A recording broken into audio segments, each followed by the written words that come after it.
बीड जिल्ह्यातील मस्साजोगचे सरपंच संतोष देशमुख हत्या प्रकरणात बऱ्याच दिवसांनी परळीचे आमदार आणि राज्याचे मंत्री धनंजय मुंडे यांनी माध्यमांशी संवाद साधला।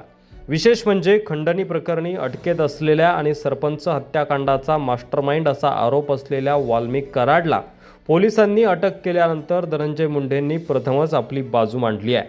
तत्पूर्वी मंत्री धनंजय मुंडे यांनी महसूल मंत्री चंद्रशेखर बावनकुळे यांची भेट घेऊन बंद दाराआड चर्चा देखील केली आहे। या बैठकीतील चर्चा गुलदस्त्यात आहे। मात्र धनंजय मुंडेंनी बीड हत्या प्रकरण व वाल्मिक कराडवर आपली भूमिका मांडली आहे। तर वाल्मिक कराडचा एन्काउंटर होऊ शकतो का यावरही धनंजय मुंडेंनी स्पष्टीकरण देत विजय वडेट्टीवार हे बोलण्यात हुशार असल्याचं त्यांनी म्हटलंय। धनंजय मुंडेंनी राजीनामा, विजय वडेट्टीवारांचं वक्तव्य, वाल्मिक कराड, त्यानंतर स्वतःचा राजीनामा आणि हत्या प्रकरणाच्या तपासावरही भाष्य केलंय। बीडची घटना अतिशय दुर्दैवी आहे। त्या घटनेतील दोषींना फाशीची शिक्षा व्हावी हीच सगळ्यांची भूमिका आहे।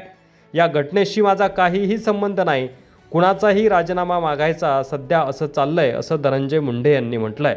तसेच आमदार प्रकाश सोळंके यांनी धनंजय मुंडेंना बिनखात्याचं मंत्री करा अशी मागणी केली आहे। त्या संदर्भात बोलताना मुंडे म्हणाले की बिनखात्याचं मंत्री कसं करता येतं हे शासनाने त्यांच्याकडून संपूर्ण माहीत करून घ्यावं। बीडच्या पालकमंत्रीपदाबाबत जो काही निर्णय असेल तो आमचे नेते अजितदादा घेतील असं देखील पुढे बोलताना धनंजय मुंडे म्हणालेत। विजय वडेट्टीवार यांनी केलेल्या वक्तव्यावरही धनंजय मुंडेंनी प्रतिक्रिया दिली आहे। विजय वडेट्टीवार हे बोलायला हुशार आहेत, पण असं काही होणार नाही। वाल्मिक कराड यांचा एन्काउंटर होणार नाही असं धनंजय मुंडे यांना म्हणायचं होतं।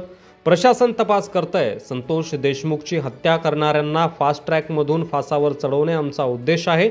या प्रकरणात फास्ट ट्रॅकची मागणी पहिल्यांदा मी केली होती असं स्पष्टीकरण देखील धनंजय मुंडेंनी दिलंय। त्यामुळं आता या प्रकरणाचा काय निकाल लागतो हे पाहणं महत्त्वाचं असणार आहे। तुम्हाला काय वाटतंय? तुमचं मत कमेंट बॉक्समध्ये लिहायला विसरू नका। चॅनलवर नवीन असाल तर सबस्क्राईब करा।